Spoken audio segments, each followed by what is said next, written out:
Stole my wife's mug. But, you know, it's true.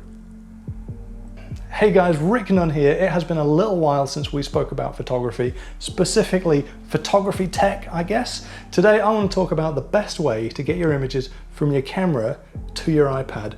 This is going to be Canon specific, but it works for almost any camera brand, whether it's got Wi-Fi built into it or not.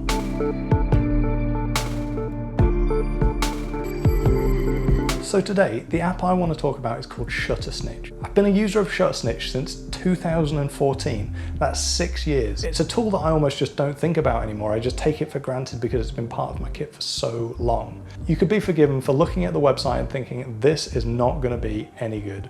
But it's a fantastic application. More importantly, it's still relevant. Every camera manufacturer pretty much has their own Wi-Fi app, and they have more or less the same functionality. They're great if you want to get a quick image off your camera or if you want a live view of what you're shooting.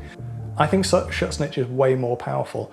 And one of the great things about ShutterSnitch is even if your camera doesn't have Wi-Fi built right into it, you can get a Toshiba Flash Air card, or there used to be iFi. That's how I first used it actually, in 2014, with an iFi SD card in an SD to CF converter on my 5D Mark II. Now that was 2 generations before the 5D had Wi-Fi built into it. And back then it was really mind-blowing to be able to send an image from your camera directly to an iPad in almost real time. But it's still fantastic today, even though every camera manufacturer have got their own app. So let's get ShutterSnitch set up and we'll have a look at some of its features. Second Nature, who make ShutterSnitch, have got no idea of making this app. It's not sponsored, it's not in collaboration with them. This is just me. I like ShutterSnitch. I wanted to share it with you guys. Recently, I've been having a conversation with Brad, and he kind of reminded me it's still relevant and that it's still worth sharing. It's still such a powerful tool. So Rick Nunn, I'll let you get back to it. After you've downloaded ShutterSnitch, you'll want to launch it, and there'll be a bit of a setup process. The one really important setting to find, I think, when you're doing this, is this one here, accept JPEGs only. Make sure that is switched on. You can of course get RAWs sent across to ShutterSnitch, no problem, but RAWs being so much bigger than JPEGs, that's going to take forever to transfer. What we're using ShutterSnitch for is to check our images on a nice big screen. So we're going to see every single bit of detail, check the focus, check the composition on a big screen, potentially share that image with someone else who's on the shoot. Maybe that's an art director, maybe that's the client, or maybe that's the model that you're taking photos of. So speed is really important. So that's why only accepting JPEGs is important. So once you've got that set up, we're going to want to come back out of ShutterSnitch, turn on your camera, and this is going to work for just about any Canon camera. You want to turn on your camera and set it so that you're recording RAWs and JPEGs at the same time. Sometimes this gets called a sidecar file. So you're still going to record your RAW image that you're going to use to edit, but you're going to record medium JPEGs, and that's what we're going to send across to ShutterSnitch. After you've set that, come into communication settings, built-in wireless, and enable it. Following that, we're going to set connect to smartphone. And let's set it up on a brand new set 3, not configured. We're going to do easy connection. That's going to make the camera generate its own Wi-Fi hotspot. I found that doing this is the best way to work with ShutterSnitch. Following that, head into your settings, go to your Wi-Fi, and select your camera. Enter the password. This will be a randomly generated password for every time you make a new network. Once your iPad connects to the Wi-Fi, you want to come back into ShutterSnitch. We need to do a final handshake between ShutterSnitch and your camera. So you're going to see connect to this smartphone ShutterSnitch. It's detected the app, and we're going to make sure it's set to all images and click OK. That now has connected to ShutterSnitch, and what we'll see now is, if I pop a lens on here, okay, we're going to take a quick picture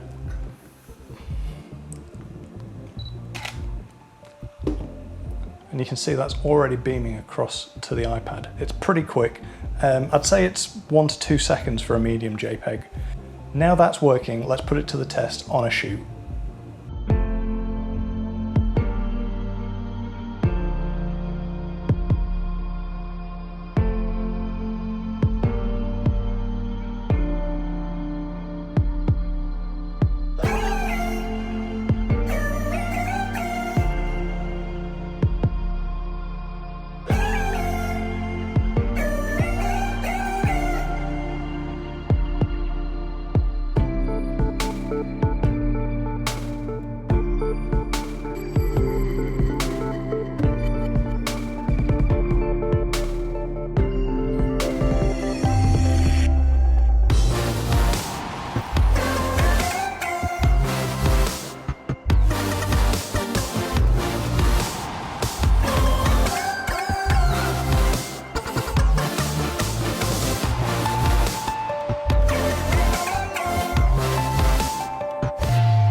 So let's have a quick discussion about why I think ShutterSnitch is not only superior, but actually earns the accolade of professional app, software, whatever you want to call it, over the likes of Canon Camera Connect.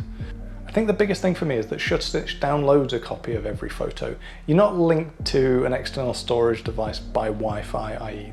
the card in your camera that you're having to access and read every time. There's a set of photos that have been downloaded to your device, whether that's your iPhone or your iPad. That means you're downloading the full-size JPEG, so you can zoom in, really see the detail, really see the composition. You can also overlay images and crop markers and all sorts of other things as you're shooting. If you're shooting specifically for Instagram or a magazine or some sort of brand and you want to see what it looks like, you can lay all of that over the top of it inside of ShutterSnitch. You can run incredible automations that sort and move and upload to Dropbox, so you could actually be, as you're shooting, backing up to Dropbox live, which is awesome. The fact that you've got a local download means that you've got a backup already on your iPad.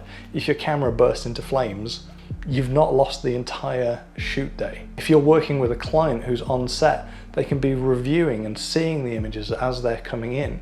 If you're working with a model, them being able to see themselves. If you've got some complex lighting, it can be really hard to understand how, strobist setups work. It can be difficult to understand how complex lighting will end up looking in its more final form. If you can show how the camera sees it, not just how your eye sees it, maybe there's a lot of natural light around that you're cutting out, you can give people a really good idea of how that shot is going to look. But probably the killer feature is the fact that after your shoot is done, you can go through yourself or with a client and give star ratings to those images. Those star ratings can then be exported as a selection list and imported into Lightroom. So Lightroom gets the star ratings matched up. This has come in handy for me so many times. If I'm working with a model especially, then having a chance to review the images and see what they like of themselves, it not only lets them improve how they're performing on the day, but also afterwards they can select the images that they really like, that they want to see used. The client can get involved at that point. There's nothing worse than having 400 photos after a shoot to sort through alone and try and pick out what you think is the best. Sometimes, being able to do that collaboratively on a big screen at the end of a shoot is an absolutely brilliant tool to have. There's a myriad of other automations and tools and workflows inside of ShutterSnitch. And if you want a video that goes in depth into some of the things that ShutterSnitch can do, please let me know in the comment. I think really the power of ShutterSnitch is around taking your workflow and enhancing it, allowing you to complete the next step of your workflow before you even get back to your laptop. Having a backup, being able to review a shoot, and also if you wanted to share an image or two with the client on the spot, straight to Instagram, behind the scenes, being able to share this content quickly, all from one place, while having a backup, while having access to histograms and layout tools on that device is just brilliant. Oh, one last thing that I will mention, what I find really handy on set is having like an iPad holder that can go on a light stand or attached to your tripod. I'll leave a link in the description for that and anything else that I think is useful. Thanks for tuning in, guys. This has kind of ended up being a bit of a stream of consciousness, but I hope you got something out of it. I hope you try ShutterSnitch out. If you do, mention it in the comments. If you tried it before but haven't for a while, it's still really well supported. It gets updates really regularly. I use it on almost every shoot I do. Even if I'm just shooting at home, shooting some still life stuff, just having that big screen is awesome. I've been Rick Nunn, you guys have been brilliant. Until the next time, stay gold.